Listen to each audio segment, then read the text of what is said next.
Kalau kami sebagai perusahaan tetap masih optimis sekali bahwa industri perkelapa sawitan ini adalah industri yang sangat tepat untuk kita eh, kembangkan di Indonesia. Kami selalu joke di antara teman-teman bahwa selama Tiongkok nggak bisa nanam kelapa sawit maka kami aman, gitu kan? Karena kalau apa yang bisa diproduksi oleh mereka, mereka bisa produksi dalam jumlah banyak dan murah, gitu kan?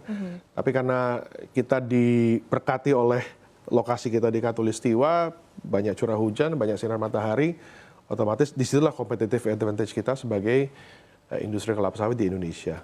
Tetapi dalam kondisi sekarang yang dimana terjadi banyak trade war dan mungkin negara-negara juga cenderung insular ya, jadi memprotek industri dalam negeri dan trade antara negara juga mungkin agak lebih berkurang gitu kan.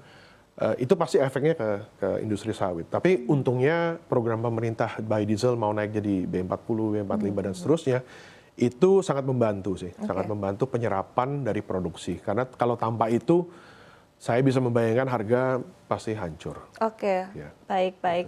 Nah tadi berbicara dari sisi off-taker, begitu ya, dari sisi buyer ya. Nah sejauh ini dari portofolio PT Cisadane Sawit Raya sendiri seperti apa? Apakah memang mostly tadi sudah mulai ada peningkatan ya diserap oleh untuk penggunaan biodiesel B35, B40 begitu. Nah tapi mungkin Anda bisa menggambarkan lebih detail? Kalau kami sendiri mungkin fokus medium termnya tetap hanya di ekspansi horizontal, yaitu di lahan, pengembangan lahan, dan juga mungkin pembangunan pabrik-pabrik baru di lahan-lahan kami yang existing yang masih belum ada pabriknya. Jadi mungkin untuk medium term, mungkin 2-3 tahun ke depan akan tetap fokusnya di horizontal. Setelah itu mungkin baru kami akan melihat, mereview kemungkinan masuk ke downstream atau ke hilir. Gitu. Karena memang hilirisasi itu juga tidak mudah, karena perlu modal investasi yang cukup besar. Jadi artinya sementara ini mungkin untuk short term to medium term kami hanya fokus di pengembangan horizontal dulu, yaitu pengembangan areal, penambahan areal, dan pembangunan pabrik-pabrik baru yang untuk kebun-kebun yang belum ada pabriknya. Oke, tapi ketika nanti kita berbicara ketika ya, nanti memang sudah mulai masuk ke industri hilir begitu ya, fokus ke depannya peluang yang dilihat oleh Cisadane Sawit Raya Tbk sendiri seperti apa? Saya rasa hilirisasi yang paling menarik sekarang ini adalah mungkin produksi biodiesel karena searah dengan kebijakan pemerintah untuk meningkatkan konsumsi biodiesel. Ya, kami harapkan pada saat itu kami punya kemampuan untuk bisa berpartisipasi dalam pengembangan hilirisasi ke arah itu. Gitu.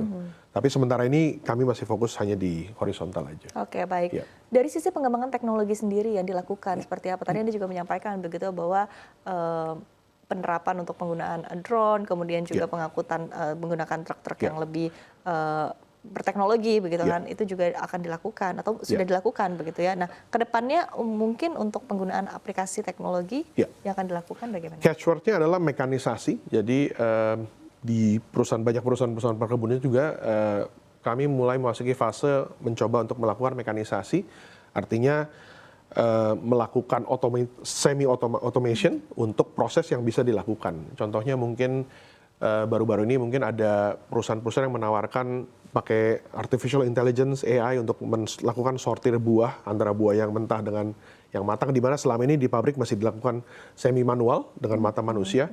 Mungkin nanti ke depannya akan dilakukan secara foto dengan AI dan itu bisa mengurangi kesalahan, mengurangi konflik dan mengurangi juga tenaga kerja yang memang makin sulit.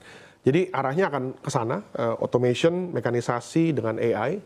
Jadi walaupun kita selalu menganggap, bisnis perkebunan apa yang bisa di automation, apa yang bisa di AI kan gitu kan. Tapi ternyata ada kemungkinan untuk beberapa proses di dalam perkebunan maupun di pabriknya yang bisa di AI kan gitu kan. Apakah biayanya besar begitu untuk penggunaan AI? Ini masih tahap awal semua, jadi memang cost and benefit-nya juga masih, ya banyak pabrik masih coba-coba, masih perkebunan juga masih coba-coba. Tapi long term-nya saya yakin mekanisasi maupun otomatisasi itu akan memberikan benefit positif. Karena premisnya balik lagi tadi, tenaga kerjanya makin sulit sebenarnya untuk dicari gitu. Jadi mau tidak mau memang perusahaan perkebunan harus mengarah ke sana. Oke, baik. Tadi keywords-nya challenge utama ini adalah berkaitan dengan tenaga kerja begitu ya. Nah, langkah-langkah yang mungkin bisa dilakukan begitu, kolaborasi-kolaborasi diharapkan tentunya untuk bisa meningkatkan minat untuk tenaga kerja di sektor perkebunan ini seperti apa?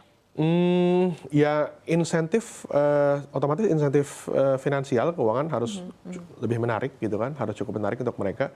Tapi saya rasa memang pada umumnya di era modern sekarang seperti ini, kebanyakan anak-anak muda mungkin agak kurang tertarik ya untuk bekerja dalam kebun. Balik lagi seperti saya katakan tadi, karena kan lelah, capek secara fisik gitu, mungkin lebih suka di pabrik atau di kota gitu kan, yang dalam ruangan AC, duduk dan sebagainya gitu. Jadi memang challenge-nya adalah itu, tenaga kerja itu sulit. Walaupun sebenarnya Indonesia punya populasi yang cukup besar, tapi ya mungkin di Malaysia sudah terjadi hal ini mungkin 15-20 tahun yang lalu ya, di mana pekerja kebun di sana kan sebagian besar adalah kalau tidak orang Indonesia mungkin dari tempat lain gitu kan, karena orang Malaysia sendiri pun tidak mau lagi kerja di dalam kebun gitu, karena dianggap pekerjaan yang kotor, yang sulit dan lelah gitu.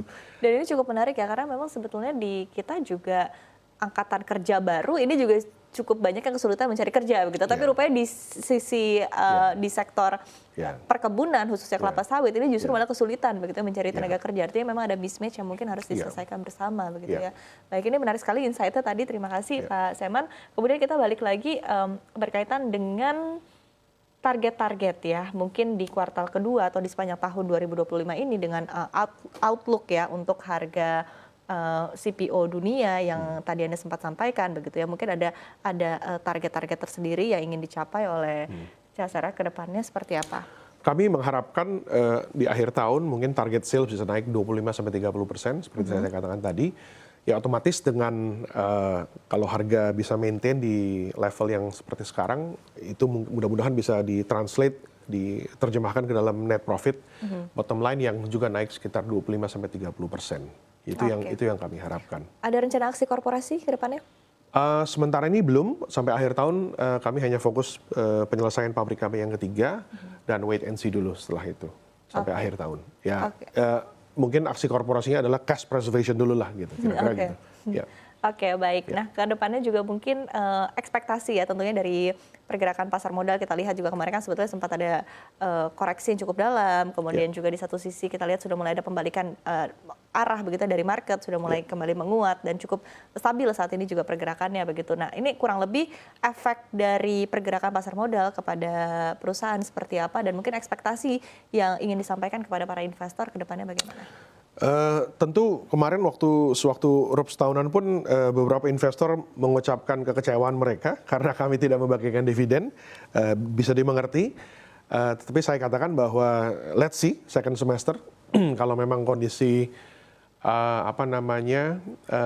harga CPO bisa terus membaik, translate kepada profit yang masih maintain masih cukup baik, cash preservation kita juga bisa berjalan.